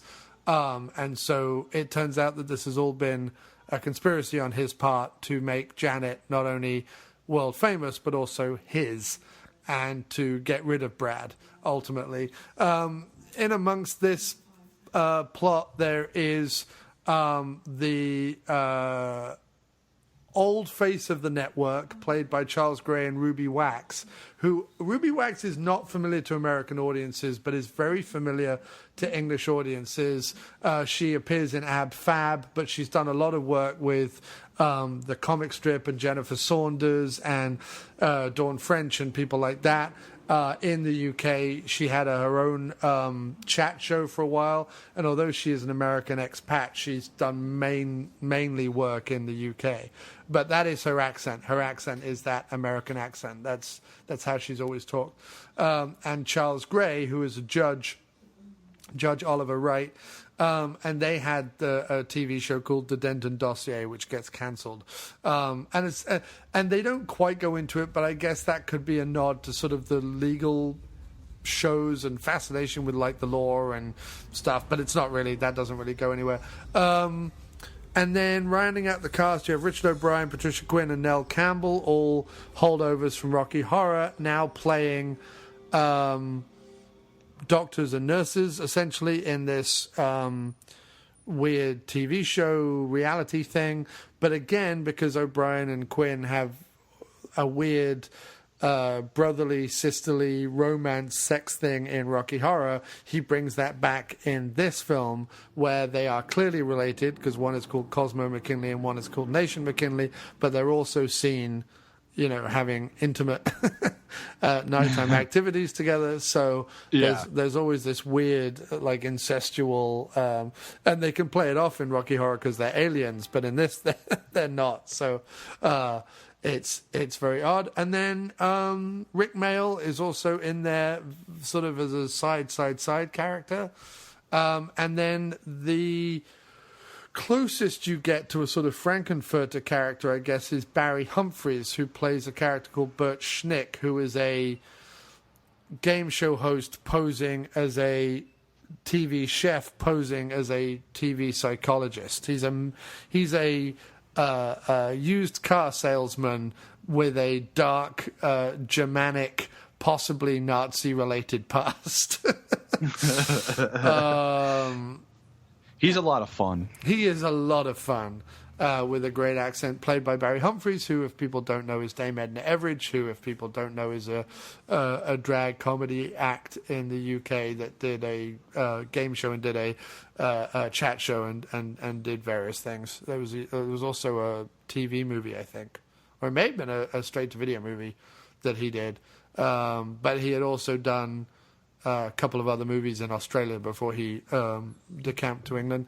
And that's kind of it. And it's, like we say, it's a comment on if Rocky Horror the Rocky Horror Picture Show, not the stage show, but the picture show, if the Rocky Horror Picture Show is a sort of weird love letter to Americana in its design, not so much in its plot, but in its design is a weird love letter to Americana, the RKO logo and, Universal horror movies and, rock and roll musicals and, leather jackets and bikes and all that stuff that it is a subtle homage to in that film. This is the flip of that. This is a dissection of all that's worse, or all that's wrong, rather, in the American psyche. Yeah, I think you did just talk for like 6 straight minutes. That's fine. But yeah, I think that's the reason why, like, edit point, boom. I think that's the reason why I like Shock Treatment so much better, though, is because I try to not be, but I am a pretty negative person, and but just personally, I get such a kick more out of pointing out the bad in life than the good. Yeah, hope is great. Yeah, optimism is fun, la-di-da. But but everything going wrong and everything fucking up and everything being shit is just so much more satisfying for some reason in my twisted brain. And that's one of the things I like, because I think the thing I like about Shock Treatment is all of this horrible shit is done with this veneer of just saccharine fucking sugar sweet bullshit. You got entire audiences doing dance-alongs and clapping and and you got people singing along to stuff, and you got guys hosting shows where people are winning prizes and bullshit, just the worst of the worst stuff. But you seeing the underneath of it all, where everybody's just like backstabbing each other and like using each other to get their agendas across, and it's just, I don't know, I think it's monumental. I love it. Yeah, it is. It's funny because it speaks to two, like, I love Rocky Horror for what it is, but it doesn't necessarily speak to me. There's nothing that, like, I didn't go through a period where, like, if I wanted to wear what I wanted to wear, I wore it. Like, if I never, or if I wanted to, I never had a moment of like experimentation or gender identity queries or sexuality queries or anything like that. There was never a point where like any of that spoke to me. Personally, I was glad it was in the movie. I wasn't freaked out that it was in the movie. It didn't skeeve me out that it was in the movie. It was absolutely fine. But it was like, it doesn't speak to me on any kind of emotional level because I never went through that journey. And I understand that the message of Rocky Horror can also be looked at as the troubles one goes through puberty, or the trouble that people go through finding self-identity or whatever it is. But anyone who knew me as a teenager, like, you know, I wore crazy fucking clothes and had long, stupid hair, and I didn't really care, and I just kind of did my own thing, and, you know, I never needed kind of pushing to be who I was, if that made any sense. So it never really kind of spoke to me on a personal level, but like everything in Shock Treatment speaks to me about the world around me, you know what I mean? And not necessarily, there's nothing in Shock Treatment that's necessarily speaking to me like personally or emotionally, but it's certainly a film that I can relate to way more than I can relate to the messages in Rocky Horror. Just because of the nature of who I am. I understand that there's a world out there where people do struggle with this stuff and feel things and have identity issues and stuff like that. Totally understand and think that, you know, what they get from the movie or what they get by being able to dress up and go to a midnight screening and be with people who are similar to themselves and all the rest of it. Like, I totally understand that. It's the same. But now we have Comic-Cons where it's like a midnight screening of Rocky Horror on fucking steroids. Everyone can go to a Comic-Con. Thousands upon thousands of people can go to a Comic-Con now and be whoever they want to be for that weekend, in the same way that they used to go to a Rocky Horror screening and be who they wanted to be for a night. So, you know, that doesn't mean that it's not still important, and I'm sure there are people who watch it at an age where it really does speak to them and it's still very poignant. But ultimately, it doesn't have the message so much or the emotion so much as it used to, I think. I don't know, because again, I'm not in necessarily that community, but it certainly in a broader message, I don't think it does. Whereas Shock Treatment is more and more relevant every single year. You're not wrong. Yeah, I think for me, you know, I think Rocky Horror had like a subconscious, you know, thing going on for me, like where, honestly, I mean, I've never struggled with my sexuality. I've always known that I was, you know, a straight guy. You know, just except around me. I like to say I'm as straight as a slightly warped arrow. Right. You know, but the idea of finding yourself, the idea of coming to terms with dressing how you want to dress and doing what you want to do. And like, I never aspired to be like this big weirdo, you know, or anything like that. And honestly, like most of the time, like through high school, especially, you know, I dressed how I wanted to dress, and it wasn't necessarily that how I wanted to dress was weird. I was just very punk rock, you know, at the time. And I still, you know, attitude-wise, I still very much am.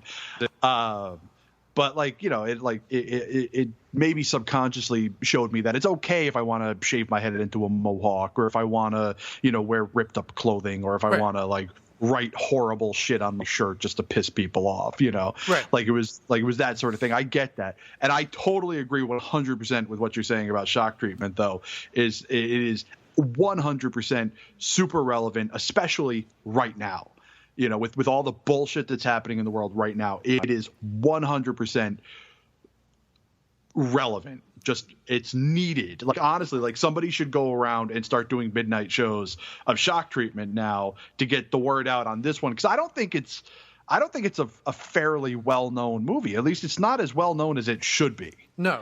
And you know, I think it's been said, even by like the guy who ran the Rocky Horror fan show, Sal Piro, for a long time. He was like, I don't know that I like the soundtrack more than Rocky Horror, but I definitely listen to it more than Rocky Horror. It's the one that I put on more. And it's similar to me. Like, I think that the Rocky Horror also suffers a little bit for me from being overplayed.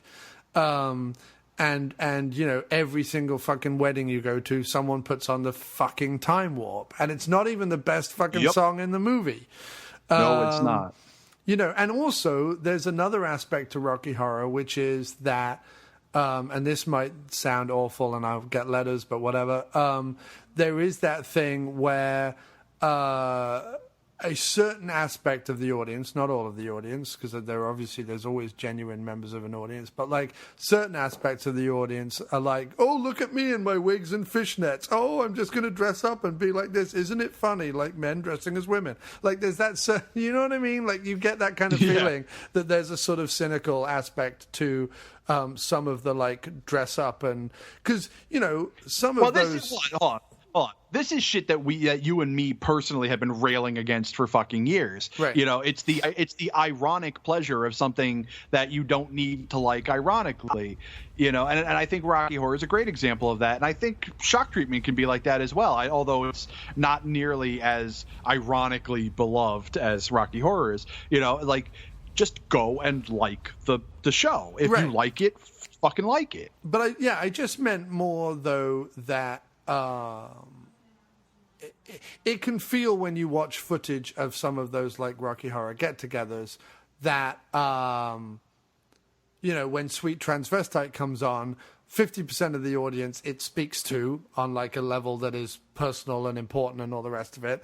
You know, 20% of the audience totally understand what it's saying, but have no like emotional thing from it, but love the song, love the performance, love all that stuff. And then like 30% of the audience are like, guy in women's clothing singing about being a transsexual. Oh, it's so fucking edgy and weird. Look at me. Like, I don't know. Like, there's an aspect of it. There's a frat boy behavior that goes along with sort of some of the fans of Rocky Horror that kind of bother me because it's sort of missing the point of the film.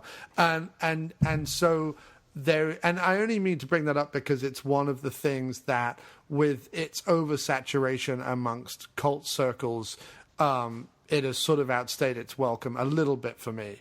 Some of the anthems in the film, like, weirdly enough, I love Eddie's Teddy because no one ever fucking sings that song, and that's the one I like because it's not the one that's been overplayed. You know what I mean? No, Eddie. No, you're right. I was gonna say that before when we were talking about. You said it's not even the best song in the thing, because I do think that Meatloaf's Eddie song is the best song in the. Well, Meatloaf's Eddie's song, but also Jonathan Adams singing "When Eddie Said He Didn't Love His Teddy, You Knew." Oh, that one. Right. I like that one, and I love Science Fiction Double Feature. Like, that's a beautiful fucking song.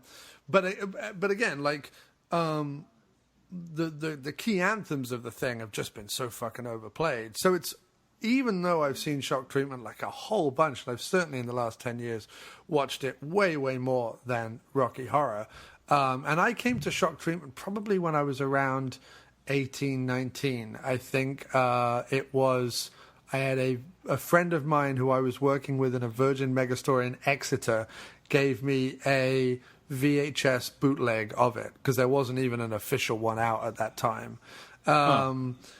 And I kept that VHS bootleg for years until the 25th anniversary edition came out in 2006. On DVD in America, and I had to get a multi-region player to have it shipped over. So that's my history with it. But like, Shock Treatment songs have never got tired for me. I really like their style. I really like they work both as musical numbers, but also as little pop songs in their own right. It's got a really the Oscar Drill and the Bits song is just fantastic, right? And like Oscar Drill and the Bits is probably the one song which sort of hints again at some of the kind of sexuality that Rocky Horror is talking about. Right. With a suburban garage sound, let's hear it for Oscar Drill and the Bits.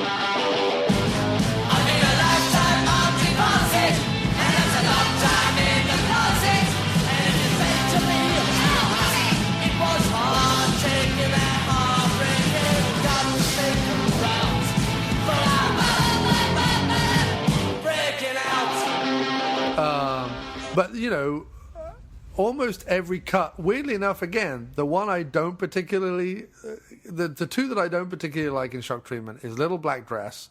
It's fun, but it's like overplayed again. And Look What I Did to My Id, which is a great idea for a song. I just don't think the music is quite there. Do you know what I mean? Which one's that again? The one where the parents, Emily and Harry Weiss, and Little Nell and Rick Mayall are dancing in the dress-up room. Yeah. And it goes, look what I did to my id, do-do-do-do, and they're all dancing with the mirrors and stuff, that one. But Looking for Trade is like a fucking amazing song. Like that, with the I'm looking for love, I'm looking for trade. Like, I love that song. I'm looking for trade. I need some young blood. I need some young blood. I need it now. I need some young blood. I need some young blood. And we're gonna get it somehow. I'm in a dead-end street. I'm like a dog in the heat. I'm like a kid with no toys. I wanna get those boys. Ooh, I can't be delayed. I'm looking for trade. I'm looking for love. I'm looking for trade. I love the duet that Cliff DeYoung does with himself. I love that one. You know, you broke my heart, you broke your you lost your baby when you lost your balls. I love like that song is like wave bye bye. I love like Cliff DeYoung's performance of that song is great. I love Looking at an Ace, the first song where we see Farley Flavors. Oh, why aren't they doing tomorrow's new dance steps the way they used to yesterday? And who draws a perfect circle anymore? And if you're waiting for greatness to shake hands with you, you better daydream your life away. I've only wanted one thing, and that's for sure. You're not just looking at a fast food king, just another well-known face. You're not looking at a king of anything. I'm gonna shoot all the moon, I'm gonna play high noon. I'm gonna take on the entire human race. You're not looking at a king. You're looking at an ace. You know, Denton is a great track. Bitchin' in the Kitchen is incredible. You know, there's just so many great songs on the soundtrack it's on Spotify for people who haven't heard it. And the movie's on YouTube, I think. Yeah, the Denton song is the one I get stuck in my head the most, right? Because it's just so easy. It's so easy, you know. So part of my job now that I currently have, because I'm not, people who by chance remember I used to work at a porn shop, and I'm not there anymore. Now I'm in a much more quote unquote respectable job, and part of my job after I'm done is to walk around the store facing shelves and blah blah blah, you know, very boring shit. And not too long ago, actually, before you asked me, you know, before we scheduled this, I was just walking up and out of the hall. Dun, you've got no pretensions, you know, and like people are like, "What are you doing?" I said, "I'm singing shock." Okay. Yeah. It's like I'm singing Shock Treatment. Leave me alone. Also, I love some of the character names. Like, I love the names like Ralph Hapshat and Macy Struthers. Like these like approximated American names. They sound like those like all American weird surreal names. I love them. Right. Bert Schnick is another great one. Dr. Cosmo and Dr. Nation McKinley are great names. So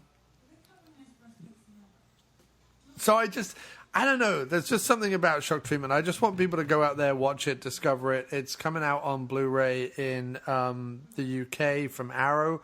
It's out in the US on DVD. I don't know whether Arrow will be bringing it to the US. I hope so. But it's just, it's worth a look. And I tell you what it is. It's like Fierce Creatures.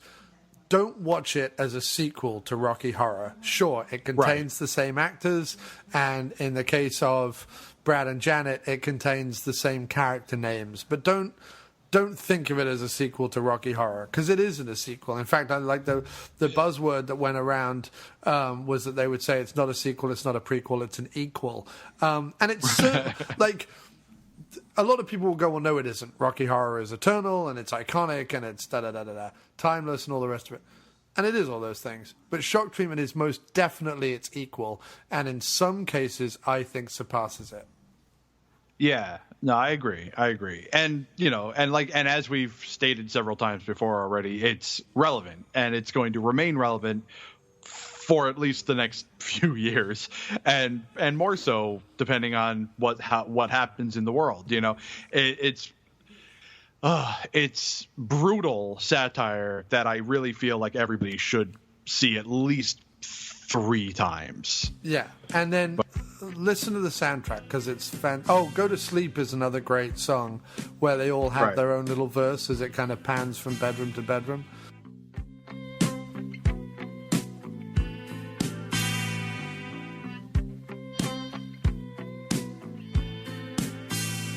Feel the heat from your skin and the stubble on your chin. You're no good. You're no good. You've got dirt on your hands and everybody understands you're no good. You're no good. Oh, what a joke. What a joke. You feel like choking. You play for broke. He leaves you smoking. Romance is not a children's game, but you keep going back. It's driving you insane. And I love how Bert Schnick is just sat there on the edge of his bed. He doesn't move. Yeah, he's just sitting there. And it's fantastic. Slip into a silent depths. Go to sleep with your everything akimbo. Float into the Sandman's limbo. It's time for bubbles. It's gonna break down. Things are here. Now it's time for everyone to go to sleep.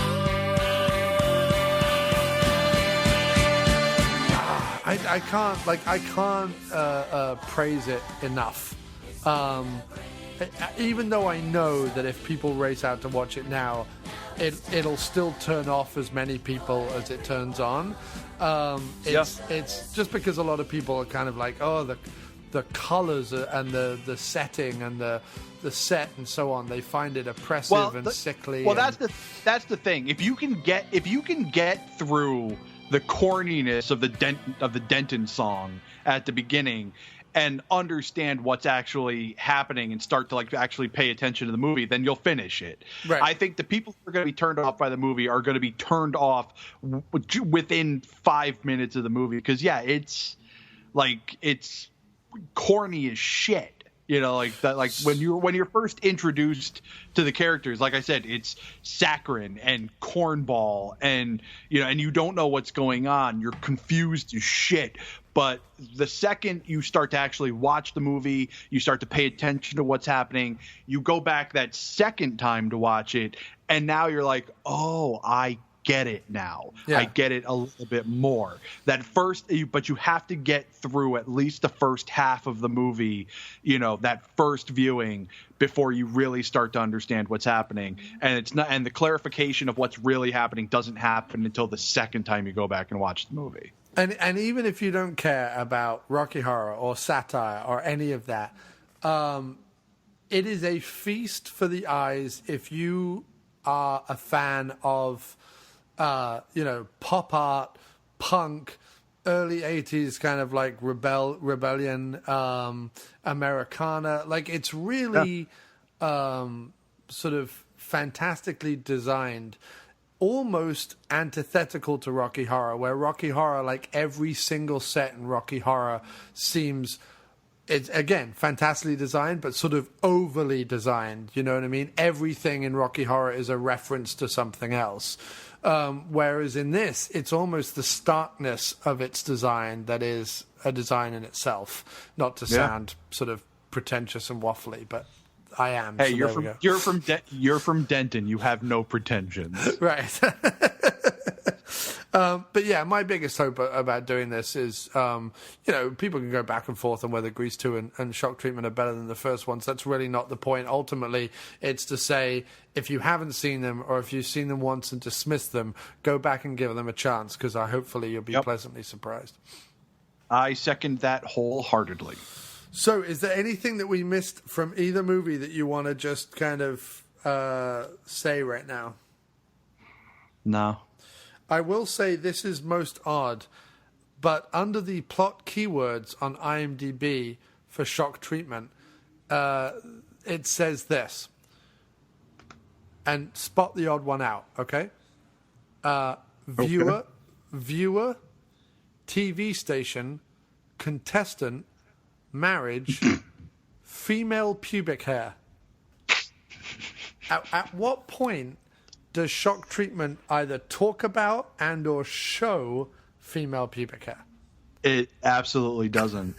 Why is that the fifth plot keyword out of 126? There are 126 plot keywords. The fifth one is female pubic hair. I mean, I know Little Nell wears a ridiculously short skirt in this, but she has underwear on. Right. Of course. It also says stuff like drugs, child, tutu. I mean, none of these things are in the movie. Well, tutus are. Oh, I guess so. Okay, yeah. Is that Oscar Drell and the Bits? Do they wear tutus? No, the two cheerleader characters have tutus on for one scene. Okay, then. My mistake. Why I remember that is beyond me, but they do. But yeah, so be like Brad, don't get mad, get even. And with that, let's... I don't even know what that means. I just made that up. But with that, sir, it has been a pleasure to go through these musical sequels with you. Thank you ever so much for joining us. And do stop by anytime. Will do. And if any of your listeners want to check me out on another show where I talk equally as little, you can listen to No Budget Nightmares, which you can find over at nobudgetpodcast.com. And I was going to say, actually, just before we end, let's run through just a few of the comments we have about Shock Treatment. One of the keywords is brother-sister incest. Yeah, well, that's at least in the movie. Oh, it's in the movie, all right. Yeah, it is. James Owens says, I adore Shock Treatment and look forward to this episode. Josh Stewart says, Shock Treatment has better songs than Rocky Horror, and some days I may choose it as the better movie. That's a sentiment I've heard a lot, and I would agree with it. It's so fun and so ahead of its time in regards to reality TV. Also, a lot of other aspects that we've talked about on this show. Trying to see if there's any others. Sean Eddy says, is Rick Mail in Shock Treatment? These are cheap cash-ins, in my opinion. And I said, Rick Mail is in shock treatment, and I hope you listen to the show where we will prove they are anything but cheap cash-ins. I mean, fucking Grease 2 cost $13 million. I mean, you don't wait 6 years to make a cheap cash-in. Yeah, and then I say, and in some ways they may be better than their predecessors. And he says, I will listen as always. And I said, that's all we can ask. Opinions may vary, but hopefully we're always entertaining. I hope you enjoyed the show. Thanks ever so much for being on, Mo. And away we go. Huzzah! You'll find happy hearts and smiling faces and tolerance for the ethnic races in Denton. You'll find a rambling rose and a picket fence, tenderness and innocence in Denton. You'll find conference rooms and a children's playground. Denton is a real okay town, civic pride and civic duty, and Denton girls are full of beauty. You may call us the goody goody two shoes. We're here to cheer you with the good news. That D-E-N-T-O-N gets T-E-N, that's Denton. If you're looking for a life of leisure, You're gonna get a whole lot to please ya. again and again, And again and again and again.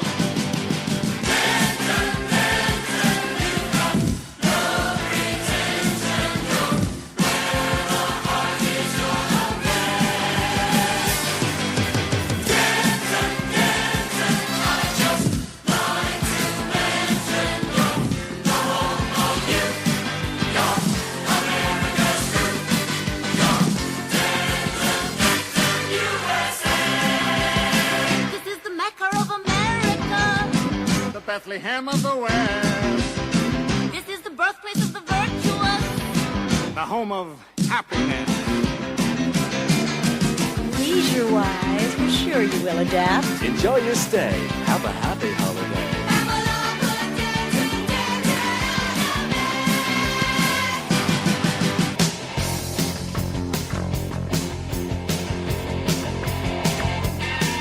That's the way it's gonna be.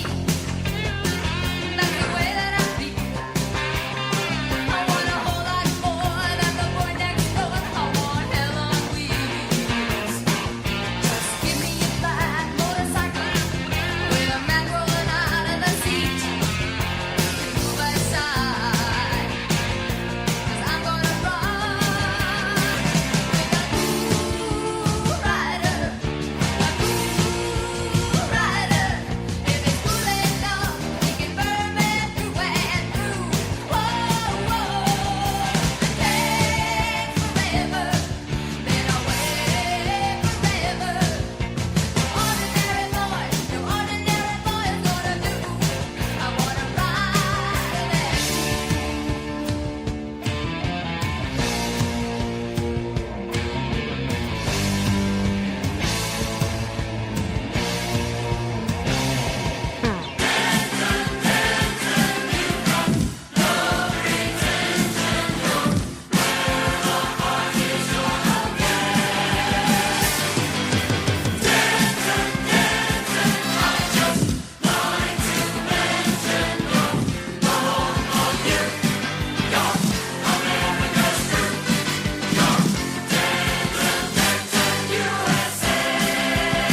Where does the polling go?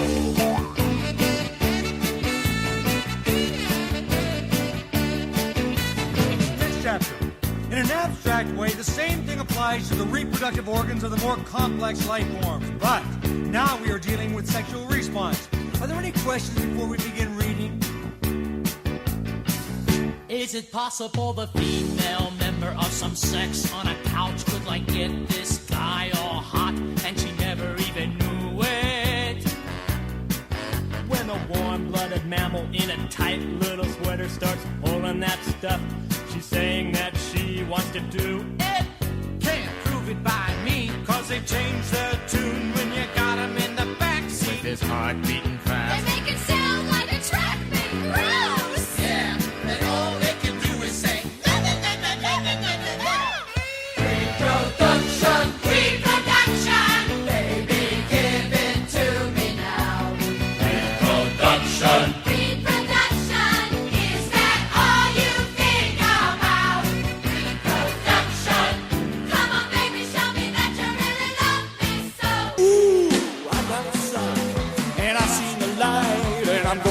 the coming day, when the sun in the sky is a spotlight just for me. I'm gonna take my time and rock some rhyme. It's gonna take your breath away. You'll be the front page rage of the age. Just wait and see.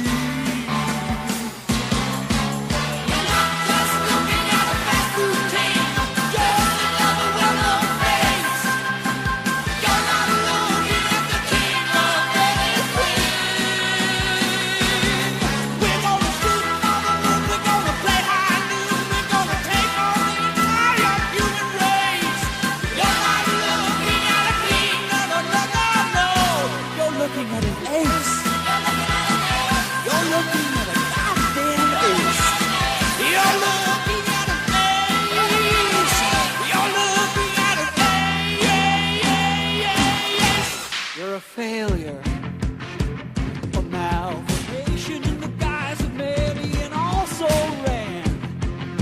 And you're a weeper and a wailer, always treading on the toes of the rain. Can't really spreading your wings.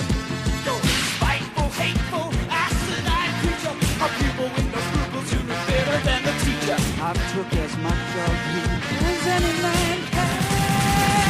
You've lost your heart. You've lost your cause. You lost your baby when you lost your balls. You lost your mind when you lost your grin.